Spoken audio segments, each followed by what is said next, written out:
Em nome do Pai, do Filho e do Espírito Santo. Amém. Vinde, Espírito Santo, vinde por meio da poderosa intercessão do Imaculado Coração de Maria, vossa amadíssima esposa. Em nome do Pai, do Filho e do Espírito Santo. Amém.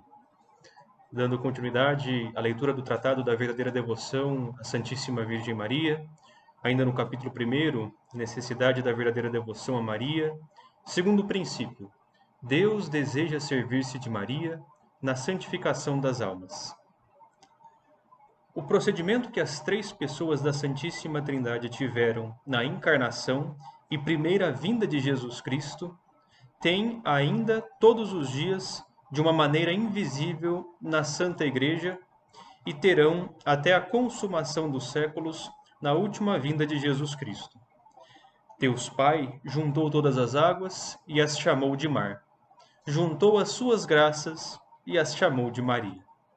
Este grande Deus tem um tesouro ou um celeiro riquíssimo, onde guardou tudo o que tem de belo, de resplandecente, de raro, de precioso, incluindo o seu próprio Filho Jesus. E este tesouro imenso não é outro a não ser Maria, a quem os santos chamam o tesouro do Senhor, de cuja plenitude os homens são enriquecidos. Deus Filho comunicou à sua mãe tudo o que adquiriu pela sua vida e morte, os seus méritos infinitos e as suas admiráveis virtudes. A fez tesoureira de tudo o que o Pai lhe deu como herança. E assim é por meio de Maria que aplica os seus méritos aos seus membros, que comunica as suas virtudes e que distribui as suas graças. Ela é o seu canal misterioso, o seu aqueduto, por onde faz passar suave e abundantemente as suas misericórdias. Deus Espírito Santo comunicou a Maria, sua fiel esposa, os seus dons inefáveis, e escolheu-a para dispensadora de tudo quanto possui. Deste modo, ela distribui a quem quer, quanto quer, como quer e quando quer todos os seus dons e graças, e nenhum dom celeste é concedido aos homens sem que passe por suas mãos virginais. Porque essa é a vontade de Deus, que quis que tudo recebamos por Maria. Desta forma, é enriquecida, elevada e honrada pelo Altíssimo aquela que durante toda a vida se fez pobre, se humilhou e escondeu até o mais profundo nada em sua extrema humildade. São estes os sentimentos da Igreja e dos santos padres. Se eu falasse para os espíritos fortes da nossa época, eu me estenderia a provar mais vastamente tudo o que estou a expor de um modo simples, por meio da Sagrada Escritura, dos santos padres e por meio de muitas sólidas razões que se poderão ler amplamente expostas pelo venerável padre Poiré na sua tríplice coroa da Santíssima Virgem. Mas falo particularmente para os pobres e simples, que tendo maior boa vontade e mais fé que os sábios, creem de forma mais simples e com mais mérito. Por isso, eu me contento em declarar simplesmente a verdade, sem me deter com a citação de todas essas passagens em latim que não compreendem. Não deixarei, no entanto, de citar algumas, sem todavia me esforçar por procurá-las. Continuemos. Visto que a graça aperfeiçoa a natureza e a glória aperfeiçoa a graça, é certo que nosso Senhor no céu é ainda tão filho de Maria como foi na terra. Conservou, portanto, a submissão e a obediência do mais perfeito de todos os filhos para com Maria, a melhor de todas as mães. Cuidemos, porém, de não ver essa dependência algum rebaixamento de Jesus ou alguma imperfeição. Maria, estando infinitamente abaixo de seu filho que é Deus, não o impõe como uma mãe da terra faz com seu filho que lhe é inferior. Maria está toda transformada em Deus pela graça e pela glória, que transformam nele todos os santos. Por isso, não pede, não quer, não faz nada que seja contrário à eterna e imutável vontade de Deus. Quando, pois, nós lemos nos escritos de São Bernardo, São Bernardino, São Boaventura e etc., que no céu e na terra tudo está sujeito a Maria, até o próprio Deus, deve apenas entender-se que a autoridade que Deus lhe quis conceder é tão grande que parece igualar o poder divino, e que as suas orações e súplicas são tão poderosas junto de Deus que equivalem sempre a ordens junto da sua majestade.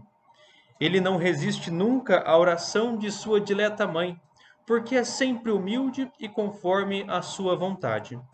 Moisés deteve tão poderosamente a cólera de Deus contra os israelitas pela força da sua oração, que este altíssimo e infinitamente misericordioso Senhor, não lhe podendo resistir, pediu-lhe que o deixasse encolerizar-se e castigar aquele povo rebelde.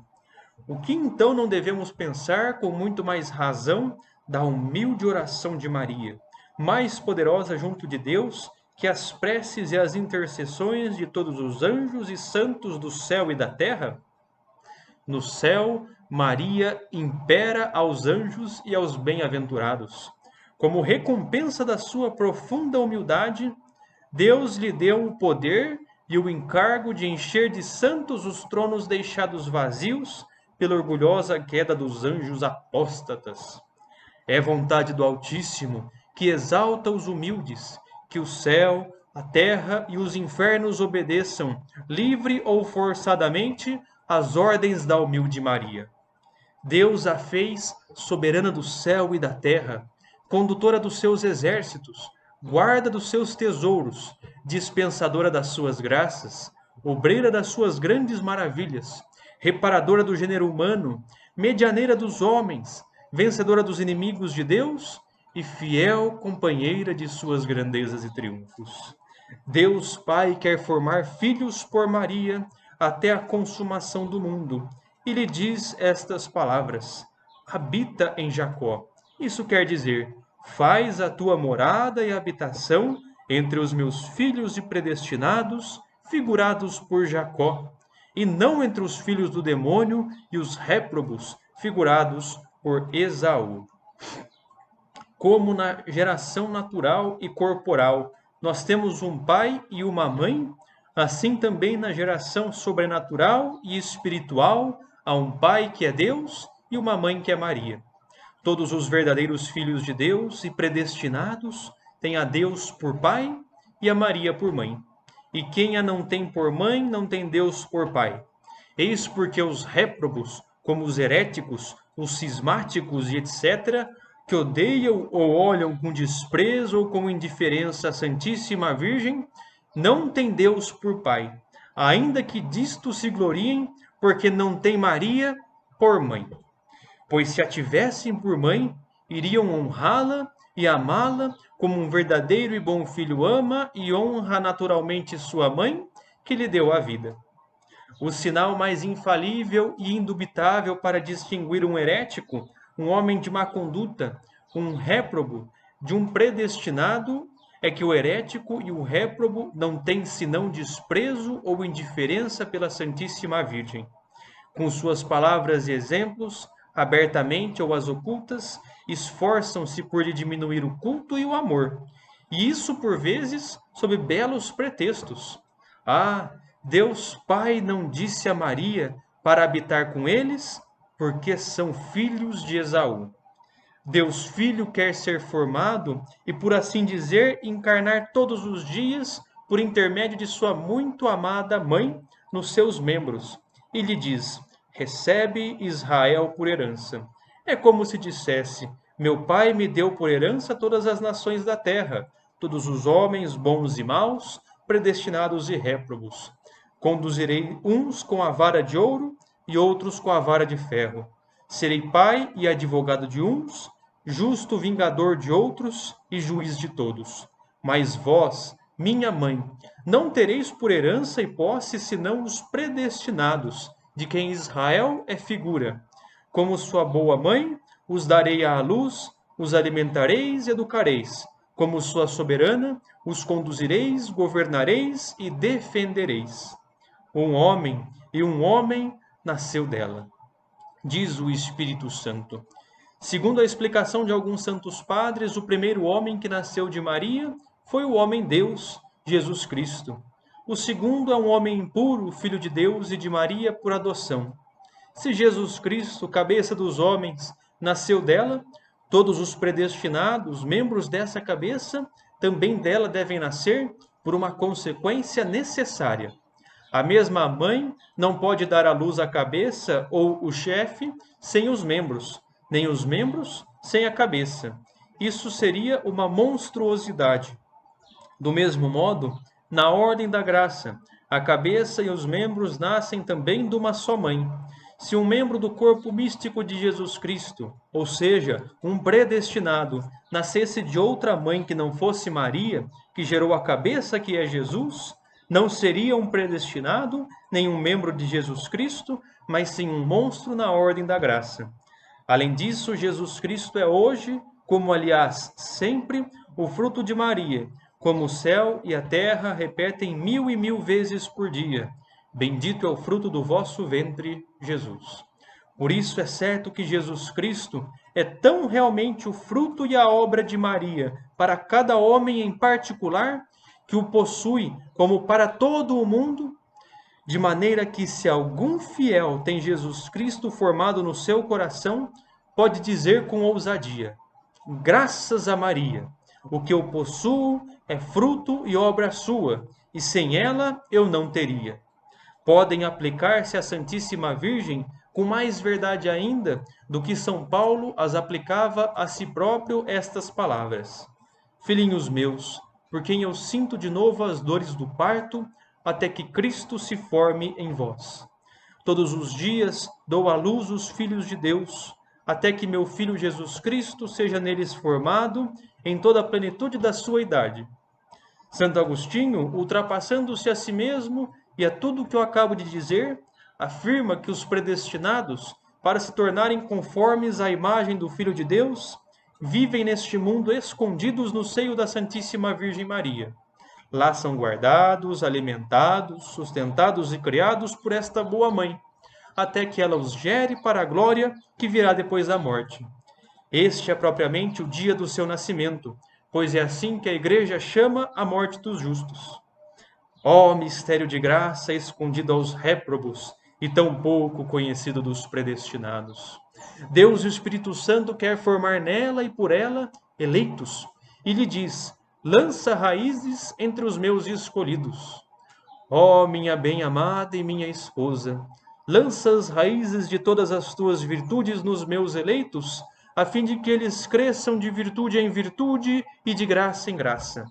Tive tanta complacência em ti, quando vivias na terra, praticando as mais sublimes virtudes, que desejo encontrar-te ainda na terra, sem que deixes de estar no céu. Reproduze-te para isso nos meus eleitos, que eu possa ver neles com agrado as raízes da tua fé invencível, da tua humildade profunda, da tua mortificação universal, da tua oração sublime e ardente caridade, da tua firme esperança e de todas as tuas virtudes. Tu continuas a ser minha esposa tão fiel, tão pura e tão fecunda como nunca. Que a tua fé me dê fiéis, dê-me virgens a tua pureza e a tua fecundidade, eleitos e templos. Depois de lançar as suas raízes numa alma, Maria opera nela maravilhas de graça que só ela pode produzir, pois só ela é a Virgem fecunda, que tem sido e será sempre sem igual em pureza e fecundidade. Maria produziu com o Espírito Santo a maior maravilha de quantas existiram ou existirão: o homem Deus. Produzirá ainda, consequentemente, as coisas mais admiráveis que hão de existir nos últimos tempos: a formação e educação dos grandes santos que hão de vir no fim do mundo. Estão-lhe reservadas, pois só esta Virgem singular e miraculosa pode produzir, em união com o Espírito Santo, coisas singulares e extraordinárias. Tendo encontrado numa alma o Espírito Santo, seu esposo, voa para lá. Entra plenamente e comunica-se essa alma abundantemente, e na mesma medida em que ela dá lugar a Maria. Uma das grandes razões por que o Espírito Santo não opera agora maravilhas retumbantes nas almas é que não encontra nelas uma união bastante íntima com a sua fiel e indissolúvel esposa. Digo inseparável esposa, porque desde que este amor substancial do Pai e do Filho desposou Maria para produzir Jesus Cristo, cabeça dos eleitos, e Jesus Cristo nos eleitos, nunca mais a repudiou, porque ela foi sempre fiel e fecunda. Ave Maria, cheia de graça, o Senhor é convosco. Bendita sois vós entre as mulheres, bendito é o fruto do vosso ventre, Jesus. Santa Maria, Mãe de Deus, rogai por nós, os pecadores, agora e na hora de nossa morte. Amém. Em nome do Pai, do Filho e do Espírito Santo. Amém.